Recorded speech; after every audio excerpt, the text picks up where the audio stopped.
What is up, everybody? Welcome back to another episode of the Scientific Outdoorsman, the podcast where we dive into scientific wildlife research and apply gained knowledge to becoming better hunters and fishermen.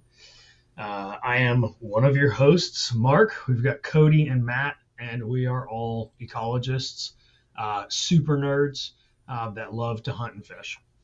And so, in every episode of this podcast, we're going to be picking a single scientific study, and we're going to walk through the science that was used, what was found, and then how that might affect the way that we conduct ourselves in the woods or on the water. So if you're interested in watching the video podcasts, which might be useful because sometimes we'll show graphs and stuff, and there will be some graphs in this one, you can watch that on either Spotify or YouTube. And if you want to read the papers that we're talking about, we will make them available. There's a link down in the description where you can find all the papers that relate to these episodes. And then at the end of the episode, we're going to pitch 3 topics for the next episode, and you get to vote on which one you think is the coolest, so you get a little bit of control over what we are talking about. Before we dive in, just have a couple of announcements. Probably the most important one here is that there's a Florida Fish and Wildlife Commission meeting coming up. It's going to be December 11th through the 12th in Lakeland, Florida. So if you're in Florida, I encourage you to show up and have your voice heard on some of the things that are being proposed. All the hunting regulations will be happening on the 11th, and then all the fishing stuff happens on both days. A couple of notable hunting related proposals. One, they are proposing changing the way that our quota permit system works. I'm actually in favor of this one. They are making it so that you can apply for a preference point only. This way, we're going to reduce the point creep that we have, because you have to apply for a permit right now. And then if you get it, but you don't want it, you can just return it to get your point. Now they're going to make it so that if you get a permit, you can still return it, but you won't get an extra point. So it's going to kind of encourage people to use those permits and hopefully reduce the point creep that we've had here in Florida. And then the other rule that I think is noteworthy is changes to the non-resident turkey hunting rules. First being that they're going to limit the number of quota permits to non-residents down to 10%. So that's going to make it a lot harder for non-residents to compete with us locals that consider this just turkey hunting, whereas for them, it's checking off the box of the Osceola turkey. So very much in favor of this one. And then there's also talk of a prohibition on non-resident turkey hunters for the first 3 days on non-quota lands. I personally believe this should be 9 days because, again, for us Floridians, this is just regular old turkey hunting. For them, they are down here trying to check off a box, and it gets really crowded. So those are the 2 things I'm going to the meeting for, but I hope to see some of you guys there to talk about all the different things that they're going to be discussing.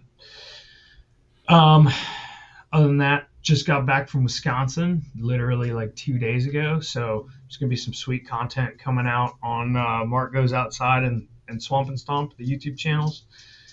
We had an awesome time. Me and 2 of my buddies killed 3 deer. I killed 1 deer. That we killed 3 deer together. I may have killed a second deer, a buck that I couldn't find, but anyway, I think the most fun I've ever had in the Midwest was on this trip. We were doing deer drives, and maybe at some point in time we'll get to talk about those a little bit, but I was super excited about those, and I want to potentially start using those in Florida. Me and Cody have talked about doing it a little bit, and Matt, actually, you were talking about coming down and doing some hog hunting with us, and I think we could potentially do some small group hog drives, which would be I think super fun. Very cool. So Yeah. stay tuned if you guys want to see some of that action. Go check out those YouTube channels. In other news, Cody has been grinding all season to knock down his first hog just 2 days ago. Yeah, So, finally did it. dude, walk us through just real quick, like briefly explain how that went down. Uh, Small game season in one of the WMAs by our house. So I've been actually getting into bobwhite quail hunting without a dog. So it's kind of just a crapshoot trying to cover ground. And there's definitely it seems like there's a timing to when they're going to be out. Um, these Bob Whites, and it was past that time, so I decided pop into the woods and look for some hogs. Put some buckshot in the shotgun, and sure enough, just got lucky and snuck up on a sounder. Had good wind, and got just around 10 yards from him. I Oh could wow. have grabbed a little piglet, popped out, came right at You me, should have grabbed a little piglet. so it was a You really put cool those in the experience. oven hole. What'd you I'm say? thinking. You put the piglets in the oven hole. They're very tender. It was so cute. I couldn't do. I couldn't. I probably should have gotten rid of them. On our way out, we ran into a couple of farmers on the edge as we were dragging the pig out, and they were telling us to get rid of all of them because they tear up their yards like no And other. fun fact, that WMA you were on, they actually hire like professional trappers to get rid of them because not a Oh, lot of people okay. hog hunt there. But anyway, congratulations, dude. I know you've been working hard for that. So, Yeah, Thank you. um, that's awesome. Finally did it. um, Matt, you got any fun hunting stories you want to share before we dive in? Um, sure. Been out here in Colorado. Grouse season's now ended, but I was going out with a buddy, and there was a trail that we were finding them all on once there was some snow on the ground, and had this one pine that a bird took off in, and or took off from, and I saw another one moving around in the tree, and my buddy and I we're walking on two separate trails, looking at the same tree, and so I take a shot at this bird that's still in the tree, and all he sees is just branches and feathers go flying out one side, and then the bird goes flying out the other. So somehow I took a bunch of feathers off this bird, and it still managed to get it away. But we went back a week later and got on another group of birds, and one of them was missing half the feathers on its back. It was the same number of birds that was in the tree, so we have a feeling that we got back on it and was able to finish the job. It was just so funny just seeing this bird. It just looked like it had a clean back on half of it. So Oh, that's funny. that was Shaved pretty it. cool. Yeah, yeah. Awesome. All right. Without further ado, let's get into this paper. I suppose I probably could have mentioned earlier what we're going to be talking about today. So this topic I brought into play because of one of our listeners was asking, and this is a topic that I care a lot about because I've been paying attention to this for a while. We're going to be talking about how the moon affects deer activities and whether the solunar charts that are offered in like a bunch of different apps actually have any merit to them.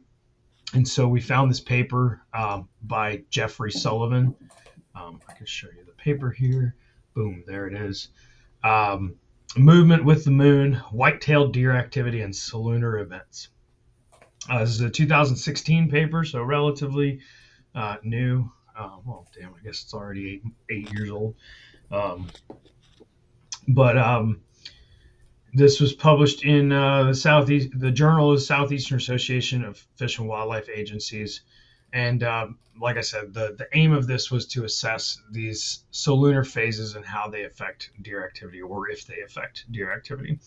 And so the reason this is of interest, obviously, like I said, there's a lot of apps that offer these charts that people can use, and there's a ton of hunters that swear by these things. Like I've known hunters that will be like, oh yeah, the major feed time is like in the middle of the day, so I'm not going to hunt this morning. I'm going to go in the middle of the day, which seems ludicrous to me. Like I'm like, yeah, I'd rather just like hunt the morning and then stay a little bit later. Mhm. But some people just are that adamant that these like major and minor feed times are exactly what deer are going to do.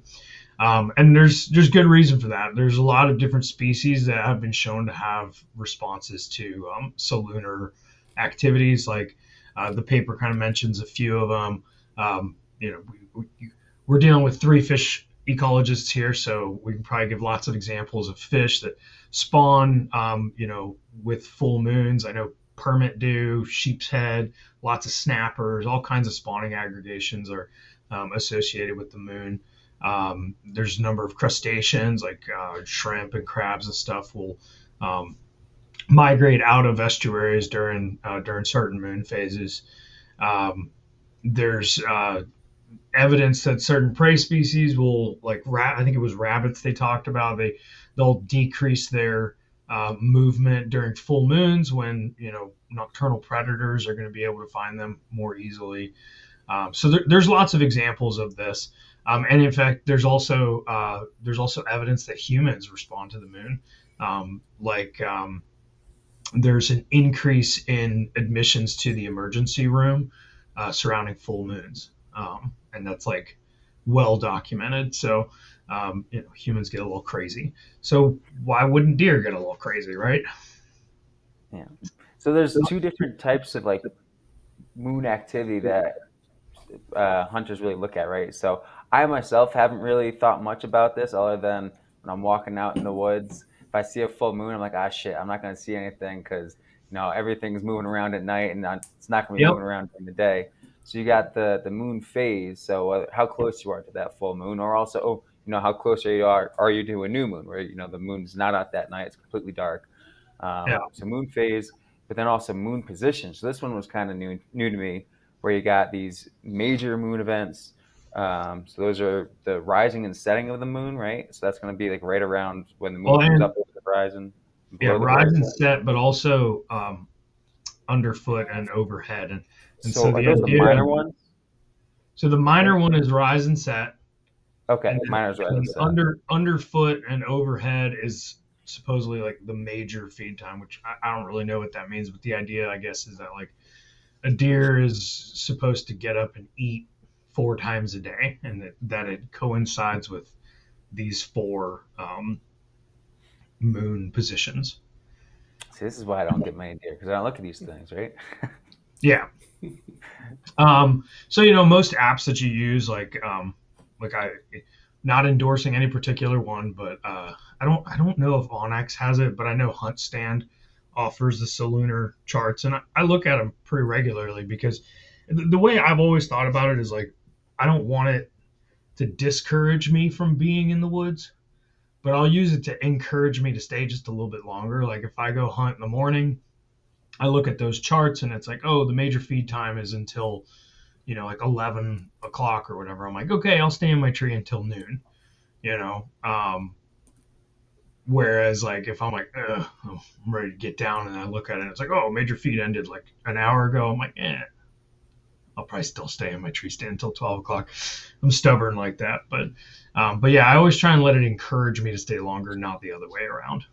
Mhm. Um, so I didn't know this part, but the paper talks about like where these charts originated, and I guess there's this book by John Aiden Knight called Moon Up, Moon Down, and so this is where that idea of like the moon rise, moon set, overhead and underfoot came from.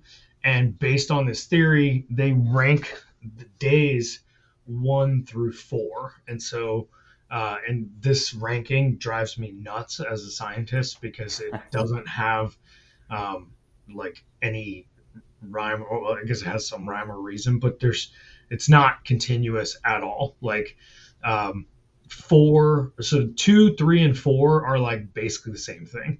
Like I forget what the exact numbers were, but it's like 2 is like 90%, like any like greater than 90% full moon, and then like 3 is 95% full moon, and then 4 is like 99% full moon. So it's really focused, or sorry, could be new moon as well, full moon or new moon.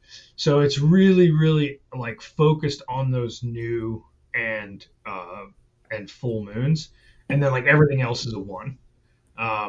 Which, well, I'll get back into that when we like discuss the results, but I think that's super problematic for this analysis, because there's some confounding variables um, that come into play there. Um, but anyway, so the hypotheses were basically that deer display elevated activity during um, times that surround lunar events. So moonrise, set, overhead, underfoot, and that they display increased activities during predicted periods with higher rankings. So the two, threes, and fours. Um, so, um, who wants to describe the study area? Before we get into that, there was one other note that they made in their introduction that I thought was pretty noteworthy. Um, that there have been a lot of other studies that have come before this that have looked into relationships between moon phases or moon activity and deer activity. And a lot of those haven't really found much. So um, this is just another study that's taking a stab at that. And along those lines, I'll just give this little disclaimer. There's another podcast, Deer University, that we'll probably talk about later, because just a couple weeks ago, they did a much more intense dive into some of this stuff. And it's definitely worth checking out. But yeah, I Yeah, think we'll talk more about that in a little yeah, bit. we'll talk more about that. But just want to mention that this is something that a lot of people have been looking at for a while, Yeah, and and they've all done it wrong. results results have been kind of inconclusive. Um, Uh, well, as that podcast said, inconclusively conclusive. yeah, Like which like the amount of inconclusive results is conclusive, mhm. but this paper claims to have found an effect. So we'll talk about that, whereas a lot of other studies have not. Um, so we get into it. Let's do it. Do it. All right. So the study area was in South Carolina, in Dorchester County, is a tract of 14, about 14.5 thousand acres in the Brosnan Forest. But the project occurred on a smaller piece of that. It was like 6,300 acres. Um, and of that, 311 acres were food plots, and there was 59 feeders on the property that had protein feed. So they tagged 38 bucks with GPS collars, ranging from age 1 through 4. And then these GPS collars were uh, getting a fix every 30 minutes from August 23rd through November 23rd. So, the peak of hunting season, like archery and gun season. The independent variables that they were interested in, and for those of you who don't speak science, the independent variables are the ones that we expect to have an effect on the dependent variable. So the independent variables were the moon position, the sun position, um, day and night, and then the moon phase, which is basically that ranking of 1 through 4. Um, and then the dependent variable, this was interesting. They, instead of looking at it on uh, a continuous scale, they looked at movement as binary. So they were either moving or not. And movement was determined as they moved 50 meters or more within a 30-minute period. So, and then they looked at like 30-minute blocks of time uh, to uh, to predict the probability that a buck would move within that 30-minute period, based on this distinction of 50 meters or more. Real quick, just where they got that 50 meters, because they didn't just pull that out of nowhere. Yeah, no, But it was something where they were looking at. So with these GPS collars, they're going to have some error associated with them. So this value is, I think, it was like much greater than what that error would be. So it's expected that any movement that's greater than this is going to be associated with the deer actually going somewhere else, rather Yeah. than the deer just staying in place. So with Yeah. them, movements really, it truly is. It's kind of like this idea of, is a deer likely staying in one spot, or is it moving? And movement here could be anything from, they mentioned like this is it, they really wanted to keep everything from just a deer that's browsing in an area to a deer that's getting, getting out of dodge and going to a different spot. So that's one thing that I thought was a little bit. I mean, they justify why they do it, but I think, like Mark was saying, that continuous scale, something where it's going to be, it's looking at everything, whether they moved, 10 meters or 20, 30, 100. It looks at those Yeah. and looks at them differently. This is just saying, were they moving? Were they not moving? Well, and that brings up a point that I was actually going to bring up a little bit later in the discussion, but it seems like the appropriate time now. It frustrates me that all of these studies, not just this one, but all of these, including the uh, Bronson Strickland one in that other podcast, they're all looking at just GPS locations. And, as fish ecologists, like we all know that a lot of times people are using accelerometers when we put tags on larger animals, sharks, turtles and stuff. And that can help us understand like how they're moving. And I wonder if anybody's tried to do that with deer, because I feel like it could tell you if a deer's just kind of standing around eating, um, or moving very short distances, but they're still active, like they're eating, and if you're a deer hunter and you're hunting in a bedding area, a deer that stands up is a deer that you can see, that you can kill. You could be hunting a bedding area and be sitting 50 yards from a deer and never see it because it's bedded down. Now if that deer gets up and starts moving 10, 20 yards munching out, that could be a make or break situation as a hunter. So I think it would make their like the resolution on the dependent variable much better if they had a way to determine whether or not they're on their feet or not. So that was just like one of my peeves about the way that this research is done. Yeah, yeah, definitely. There's, I think, a lot more that could be looked into it, and it's already complex, though. This is why there's so many papers on this stuff, because it can get really difficult to piece out all these different components. Yeah, yeah, you're not wrong. Yeah. All right, where were we? All right, so So I guess results. Or right before we get into that, I just want to kind of reiterate this. So what they're looking at is these 30-minute steps and the probability that a deer is going to be moving in that 30 minutes.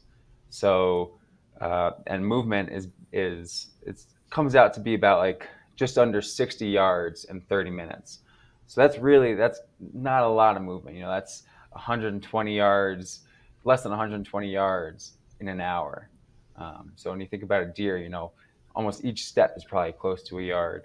Um, but I see Mark shaking his head. 120 yards can also be the difference between a dead deer and an for alive deer. sure, for sure, but also like I have seen deer like just feeding around like in circles in a spot and never moving more than 50 yards over the course of an hour.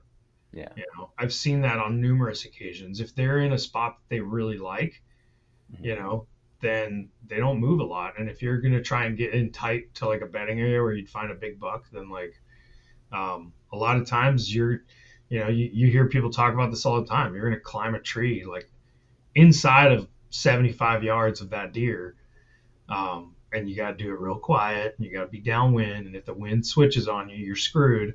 But, then that deer moving 25, 30 yards puts him in range to where you could, take a shot. So obviously it's dependent on like the situation, but I think that limiting it to like 50, 60 yards to decide whether or not a deer is active, I don't know. It creates some bias that I don't agree with.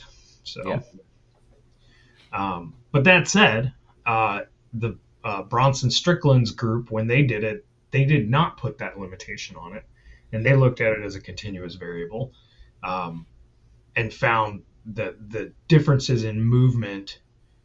Well, we can talk a little bit more about that one later, but the differences in movement were like way less than that 50-yard threshold. So, um, Any other things before we go into the results? I think we're good. No. Okay, I'm going to share the paper so we can. No, I don't know how to work this thing. Oh, here we go. You guys can see this, right? I can. It looks tiny on my screen, but I imagine it Here, should be I fine. can zoom. I can zoom in a little bit. Yeah, it's going to look tiny on ours, but it should look a little bigger for those watching. All right, so here's I'm just pulling these up as I read off some of these things. So first thing, the probability of movement that they found for any given day was 0.465, or sorry, any given 30-minute period across the 24-hour period was 0.465, and this stayed consistent.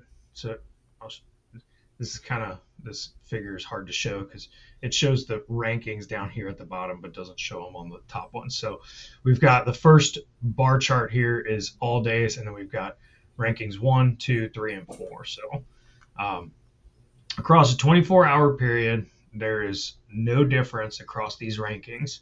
Um, and then um, when we look at daytime versus nighttime, so this one here and this one, top right and bottom left on the screen, um, we find that the probability of movement again is consistent across ranks, um, and that probability of movement is much higher at night and much lower during the day. And we see the same thing of that consistency through sunset and sunrise. Although there is a little bit of variation here, but doesn't look like, I don't know. It looks like there might be a significant difference between 2 and 3 here. Um, but The thing for me, though, I mean, these differences in probability are pretty low, oh and yeah. also it's not what you'd expect. It's not like it's Mhm. a continuous increase in probability of movement as you get closer to those peak days, those number 4 days. Yeah, Um, exactly. I think this like very much shows that that whole ranking system is BS. Like there's nothing, there's no evidence that supports that ranking system. But that doesn't from necessarily from this mean, from this analysis, well, yes, this analysis, but yeah, also several others have found the yeah. same thing. Um, but that doesn't necessarily mean that there's no effect of the moon. It just means that that whole ranking thing about like moon phase is kind of BS. Um, so Before we move I on, Yeah, uh, go ahead, Cody. sorry, before we move on to you more experienced deer hunters, does this surprise you with the 24-hour um, estimate? Like maybe it's showing the issues with their yes no binary movement metric here, but like this is saying then 24 hours deer were moving like 10 hours, 10 to 11 hours, right? If it's 47%, would you, is that, I wouldn't have guessed they're moving that much. no, I don't think it's saying that they're moving that many hours. I think it's saying that within those 30 periods, minute windows, right? yeah, like their probability of moving more than 50 yards is like that high. So Almost 50-50. yeah, but I think that was, that other paper that we looked at about like hunting pressure. They showed some metrics as well of like the probability of movement, and yeah, I think that's pretty typical. I mean, deer move around, but just because they moved more than 50 yards doesn't mean that they're like taking a walk. Like taking a mile long walk. Like they might move 50 yards and munch out a little bit over here, and then move 100 yards and munch out a little bit over here. I mean, I've hunted spots where I'm sitting over like a thicket, that's full of like goldberries, and there's, it's like 3 by 300 yards, and you'll see those deer just moving throughout that 3 by 300 yards like all day, just munching out, but they never leave it. So if you're not in the right spot, like you're not going You're to not find going them to just see like them. walking down a trail. So yeah, I think they move quite a bit throughout the day. It doesn't necessarily mean that they're like taking a hike and walking by your tree stand that's in like a stupid spot. Yeah, okay.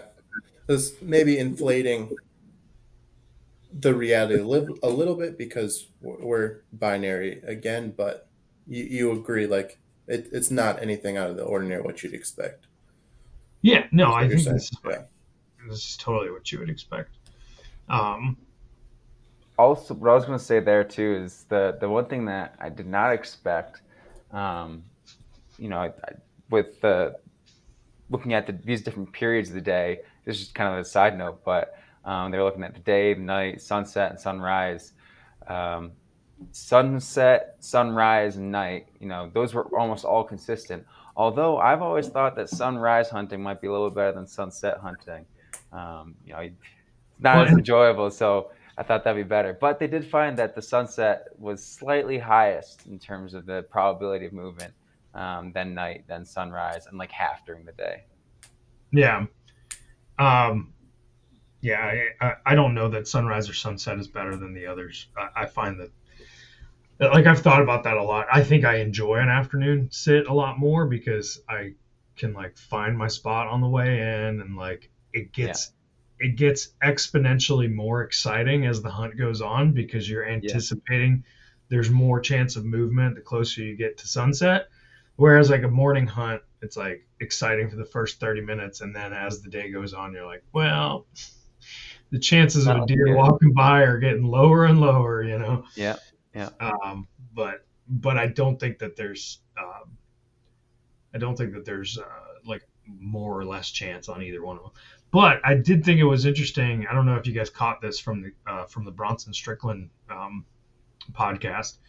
Um, they talked about like the bedding times, like when their last bed was, or their first bed, and they were talking about the average buck will like continue moving till about 9:30. This is during the rut. Like hmm we'll continue moving till about 9:30 in the morning and then bed down. So it's like quite a few hours of them moving, like walking around searching for does in the morning before and they that actually was bed down. yeah. I caught that too, and they were also saying that it kind of depends on the number of beds that a deer's going to, Yeah, because they were saying that, it might move around till even like midday, like noon, yeah. only going to bed down in one spot. Which, yeah, I mean, I've definitely experienced that during the rut though. So, yeah, um, but yeah, I thought that was definitely really interesting.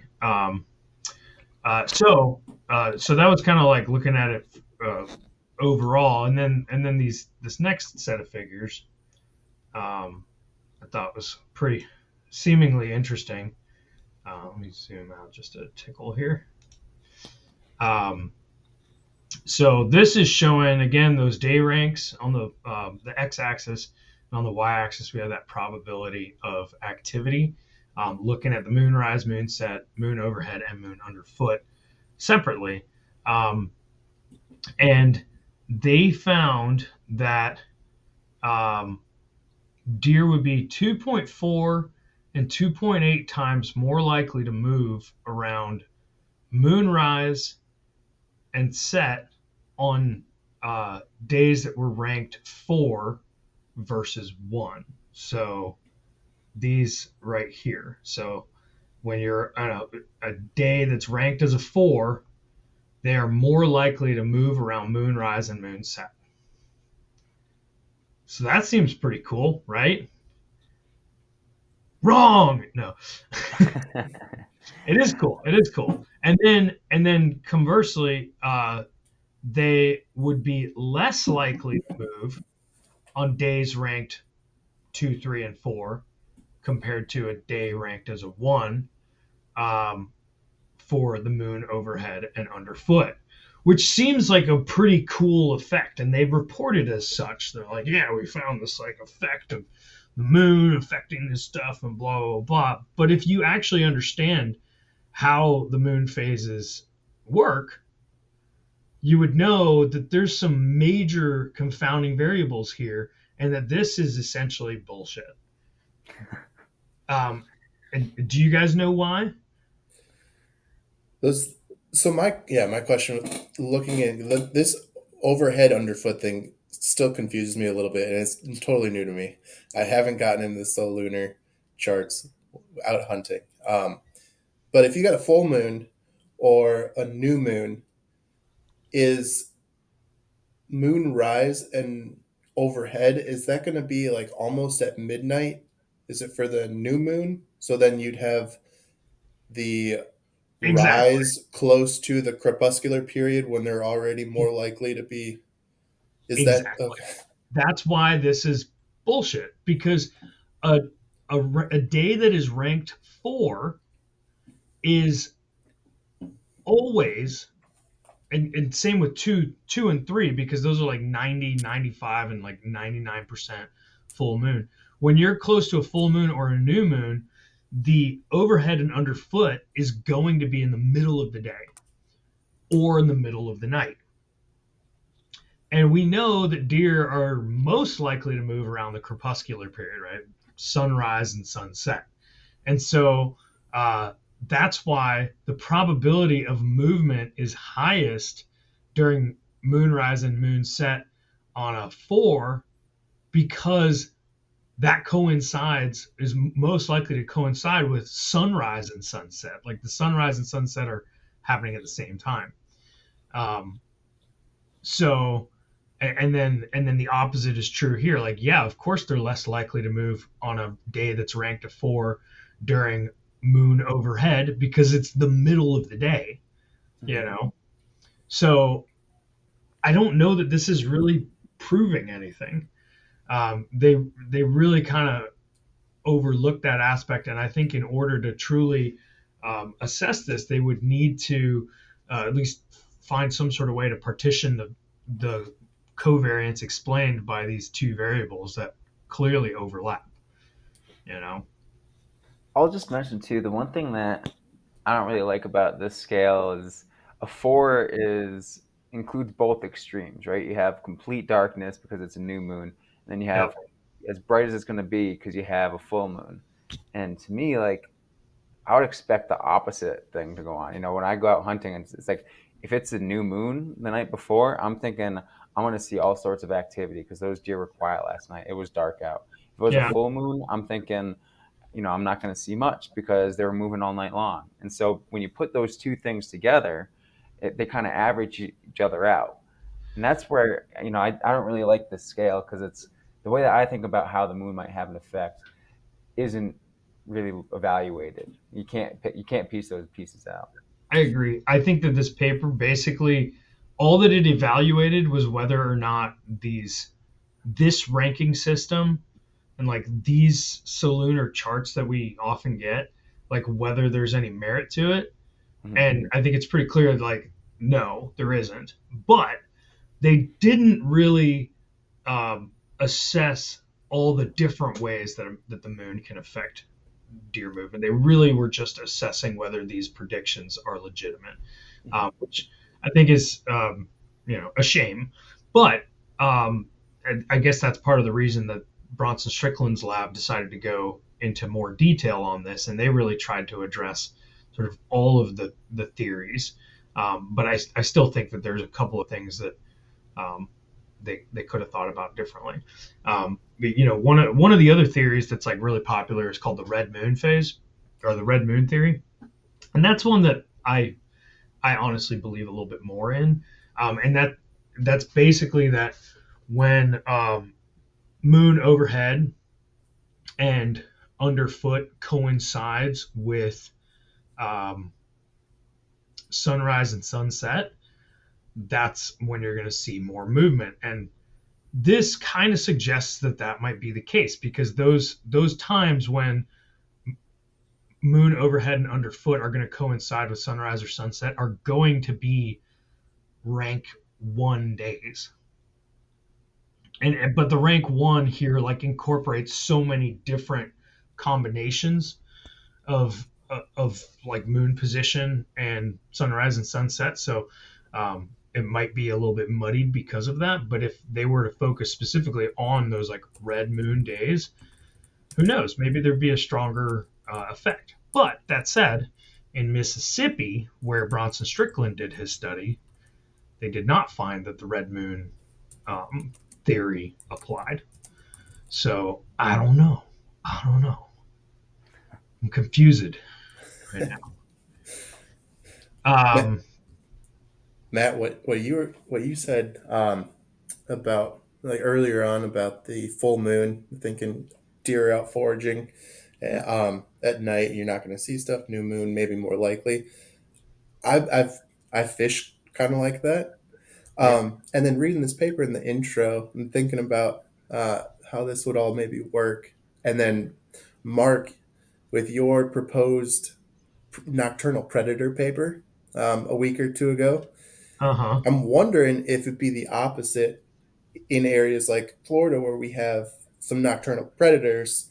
New moon, they're able to slink around at night and avoid predation. And they talk about this. Mark, you mentioned this in the intro, where they found it for kangaroo rats, snowshoe hare, other prey species that face nocturnal predation at night are going to Yeah. limit their movement at a full moon. So I wonder if deer here, because we do have some nocturnal predators, if you're just playing the new moon, full moon, would be more likely to be out during the day during a full moon based on, I don't know, trying to think of all these.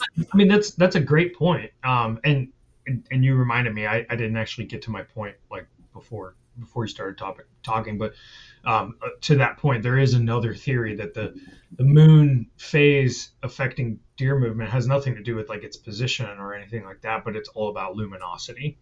And so again, and I had seen another paper that looked at the effect of luminosity on deer movement at night. And the reason I didn't pick that one is because I was like, well, nobody's hunting at night. So, but the Strickland et al. People, they did look at luminosity as well and found no relationship again. But I do like your point about it potentially being, you know, location specific or region specific. Um, and spoiler alert, I did a little bit of data analysis on my own data, and I'm going to show you guys something really cool here in a second. Um, but let me see. Okay, I got a whole bunch of notes here on the Bronson Strickland stuff. I just wanted to make sure that I got all that stuff covered. Oh yeah, so in that podcast, they invite critique. They literally said at the end, they were like, "Yeah, we want to hear from you guys, but what about this and what about that?" So I wasn't gonna get into it, but now I'm like, well, they're asking us to, so we might as well. So I have a couple of things that I think they potentially, I don't know if they thought about or or if they just didn't talk about it in that podcast. Um, first, uh, the well, I already kind of mentioned this before, but the moon charts predict the major and minor feeding or activity times, not necessarily traveling times, and they were looking at the distance that deer were traveling, which is not necessarily the same thing as them being active. And I understand that like you have to pick some sort of dependent variable, and when you have GPS locations, like that's pretty much all you have. And this was kind of getting at that potentially using an accelerometer as part of that tag package to see if you can identify when a deer is active versus not active. With how frequently they get pings every 30 minutes, like I feel like Yeah. you can get a lot of data from You can definitely without get a the lot of data, accelerometer. and I think if I'm not mistaken, their study in Mississippi, I think they were doing it every 15 minutes. Oh yeah, so So even more so. I wonder, yeah, you can what that definitely get a lot of accelerometer. data, but given that there's like a lot of error associated with those fixes, True. is that just random error that they're like moving around a small area? Is that just from the error that's associated with that reading? Whereas if you can associate that with like a um, what's it called, a an accelerometer, you might be able to get a little bit more Good resolution on that. point. So that was just my thought. I don't know if they've already done that before, but who knows? Maybe Bronson will actually listen to this podcast and address this question.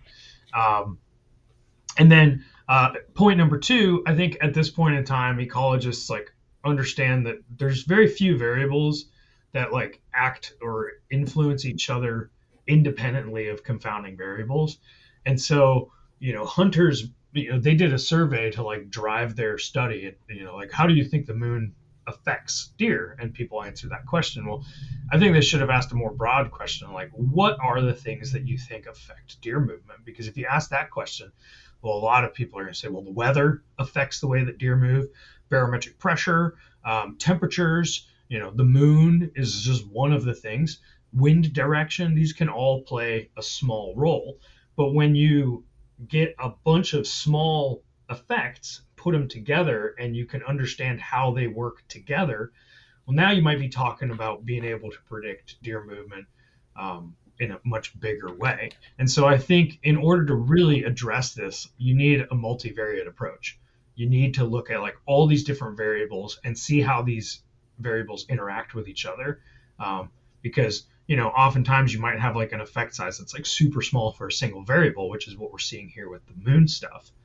But when you add that to, it's like, well, the moon's going to be overhead at this time, and at that same time there's going to be this like storm that like is finishing up, so there's going to be a barometric pressure shift, the deer are going to be soaking wet, and there's going to be a cold front that's starting at that point. So when you add all these things up, I think you could probably say like, yeah, those deer are probably going to be moving more.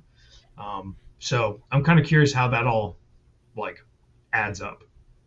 Yeah, um, that's a good point, and I'm betting that they are collecting their data, trying to do that, and they got to be getting some of these groups have to I be hope getting so. close to having enough data to run analyses like that. Yeah. Kind Well, of and they along. did they did say that at the end of the podcast they were like, there's it was like a spoiler alert that certain weather patterns do cause deer to move more or less. So I think they are kind of looking into that, but I think it's worth mentioning that like this analysis is not over. There's a lot more Mhm. questions there that haven't been answered. Yeah, and just following up on that, like in science, we often talk about like the background noise, right? Like all those other things are going to be causing variation. And with this analysis specifically, like thinking about like, well, at least with the luminosity component, which the moon phase, is it a full moon? Is it not a full moon? To me, the biggest issue with uh, environmental variables is cloud cover. You could have a full moon Mm. and real thick cloud cover, and now you're going to have a reduced effect. So that's what's causing a lot of this noise. You might not be seeing effects if you're not accounting for stuff like that. Yeah. Now, I don't Good know point. what cloud cover is like typically in Mississippi, or where this study was done in South Carolina, but like thinking back to my hunting days in the Northeast, it seemed like during fall almost every day was a cloudy day, Yeah. and You get to how's see the that? sun, you're excited. You're like, oh my Yeah, God, I right. saw the sun today. So it Yeah. kind of comes back to what Cody was saying earlier about how in Florida you've got um, the nocturnal predators that could have an effect on this, and so I think these studies do a good job of getting into just kind of general patterns that might exist, and I don't think they can say anything about causality because, like you're saying, there's so many other things that have an effect here.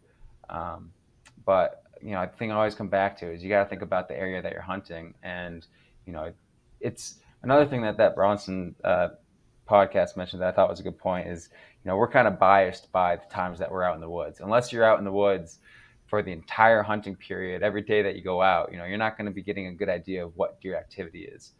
Yeah. But Well, and we have a tendency to ignore data that doesn't reaffirm our viewpoints, yeah, yeah, yeah. which Like I'd go out on a night that's a full moon and I don't see anything the next day. I'm like, yep, that's why I I didn't see knew it. anything.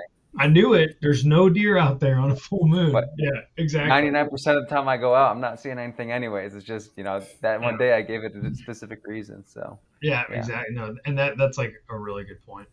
Um, Mhm. I have two more things I wanted to point out. Uh, this is potentially the most exciting point of this talk. And Bronson, if you're listening, I want to know your opinion on this. Um, so obviously, this ranking of 1 through 4 is really stupid, right? Because it puts all the emphasis on the full and new moons. And there might be other moon phases that could be meaningful that are being completely ignored. They're all jumbled up into this like rank one. Um, so it really needs to be looked at as a continuous scale, or I guess a circular scale, because cycles, And like you were saying, that new moon and full moon like should not be treated the same way. Mhm. Now, fun facts: anybody can do this. I've mentioned the Hunt Stand app before, and we're not sponsored, although we probably should be. So if Hunt Stand is listening to this, hook us up. Um, there's a really cool function on the Hunt Stand app. You can put your trail camera pictures into the app, and it has like the location. You can produce like heat maps of like where, um, you know, more activity is happening. But you can also look at different variables. So I'm going to share. I don't know how to do this. Give me one sec. I'm going to share my screen here. Oh, I got to stop sharing that one. So now we're diving into the Mark Your Barton own data. data. This is the Mark Barton study. Yeah. Cool. So I will just say, just because we started off talking on that paper, we kind of got through all the results of the paper. We got through all the discussion, the one that we started talking about here. But the one thing that they did talk about in their discussion that I thought was, a valuable point that's consistent with previous studies. You got to be cautious when you're using these solunar charts because, there might be some trends that could correspond to deer activity, but there's also a lot that seem to not really have any evidence and support. So like Mark was saying, use it to get excited, stay out in the woods a little bit longer, but don't be surprised if the activity that you see in the woods doesn't correspond to what these charts are showing. Yeah. Don't let it discourage you, only let it encourage you. Yeah, exactly. All right, I'm going to show you guys some of this is my notes over here, but I got this figure right here. Let me. Can I zoom in? I don't know. Yes, let's zoom in a little bit. Oh God, where the heck did it go? I lost it. Here it is. Okay, so this is a chart that I created with the Hunt Stand app, and these are the pictures of deer that were taken during different moon phases. What's on your the x-axis? Is this like number of pictures that is taken? Yeah, this is the number of pictures, and this was all That's pretty crazy. This was all pre-season, so like hunting season hadn't started yet. So deer are still a little bit naive; they're not being affected by that confounding variable of humans. And try and tell me that there's not an effect there. Like, now, I dare you. Clearly, they are moving more during waning and waxing gibbous and crescent moons. These are those quarter moons, quarter and 3/4 moons. And it just so happens, I've looked into this a little bit, that these moons are the moons when these are the red moons. These are the times when moon overhead and underfoot coincides with sunrise and sunset. So I got a question for you. So I could see this going two ways depending on how you look at the picture count. So you could have one where, like the state is showing, you have a lot more activity during these periods. You have a lot more deer passing through your cameras. The alternative could be you've got your cameras in a really good spot for like a deer bedding down or something like that, or feeding area, and you've got one deer that's got like 50 pictures from it because it's staying in this one spot. I deleted pictures. I deleted pictures of like repeat pictures, like if it was like one spot over and over again. Yeah. So this is individual deer. Now, if that deer left and came back like an hour later, I obviously can't really control for that, but I went through and deleted all the like repeat pictures. And also, this is only, I think 3 or 4 cameras in one WMA, and they're all sitting on scrapes that are at like intersections of, like pinch points. So like very typical kind of spots where you would put a camera. Now, and I'm not saying this is like a super conclusive study. Obviously, like this isn't standardized or anything like that. But this is just one WMA, and I've done this for multiple WMAs and found the same pattern. So I don't know if it's like a regional thing, but it really seems like here in Florida, that red moon theory kind of makes some sort of sense. I don't know what to make of that. But it seems to me like there's a pretty clear effect here. I don't know. It's crazy how symmetrical this is, though. You know what I mean? Like, I wouldn't expect it to like be this perfect X. It's not always. I mean, it's not always as symmetrical. Like for one of the other WMAs, I did this. Like I can't remember if it was the waxing gibbous and waning crescent that were like shorter. So it was like it was like one of those crosses was a little bit shorter than the other. But yeah, I mean, I don't know. It seems to me there's something there. I just wanted to show that because I thought it was cool. That is cool.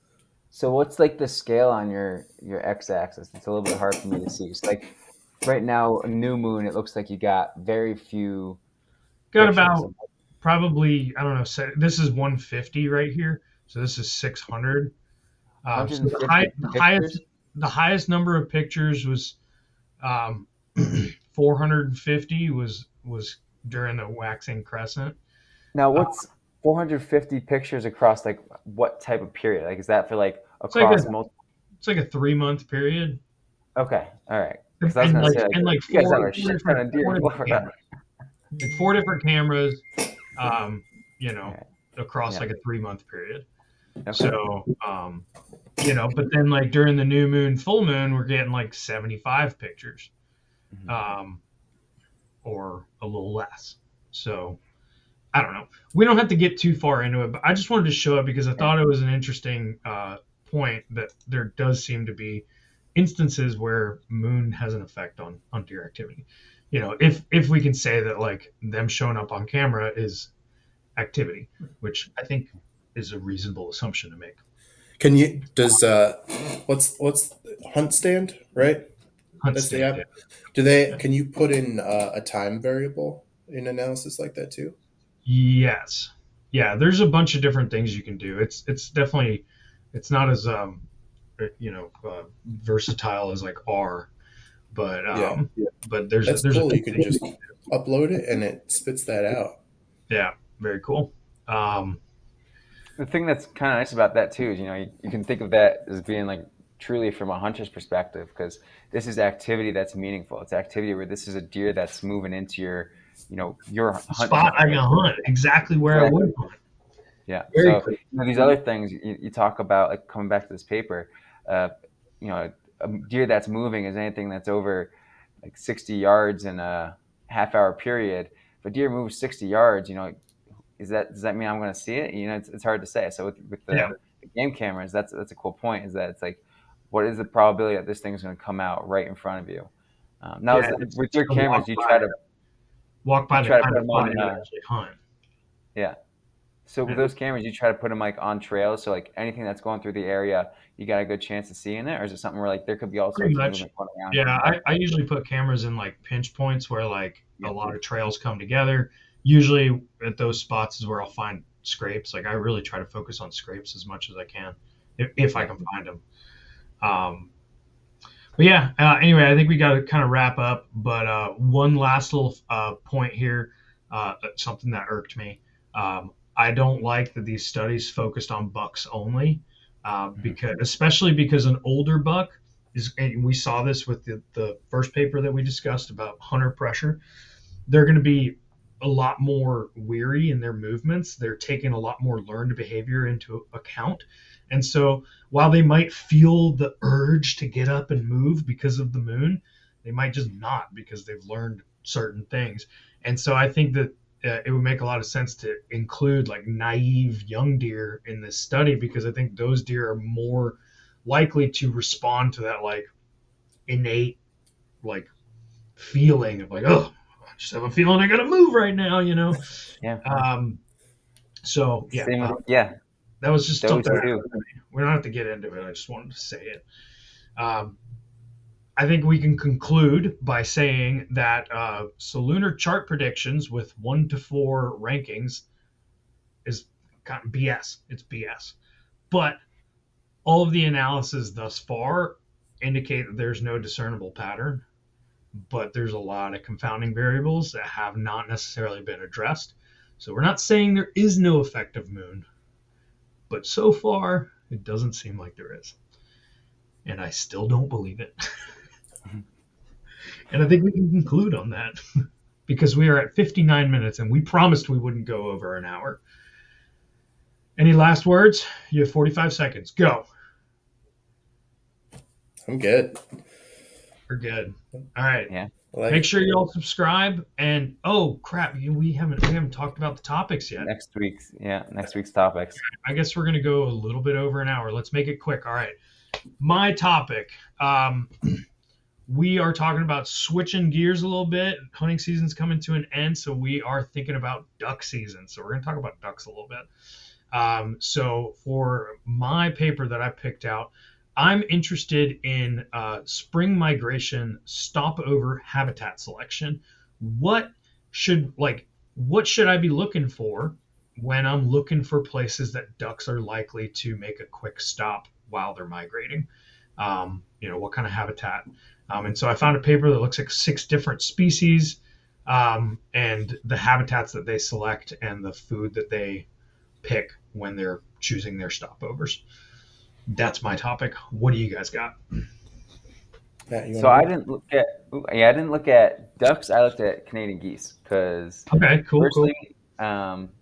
Canada goose numbers are literally going off the charts right now. There's just so many of them out there, and you get a lot more meat per bird. I like going out goose hunting, so I was looking into that. And the paper I found looks at the effects of hunting pressure and food availability, specifically like a seagrass, on fall stopovers. So, what's the likelihood of these geese stopping in these areas based on how many hunters you got and what kind of food you got?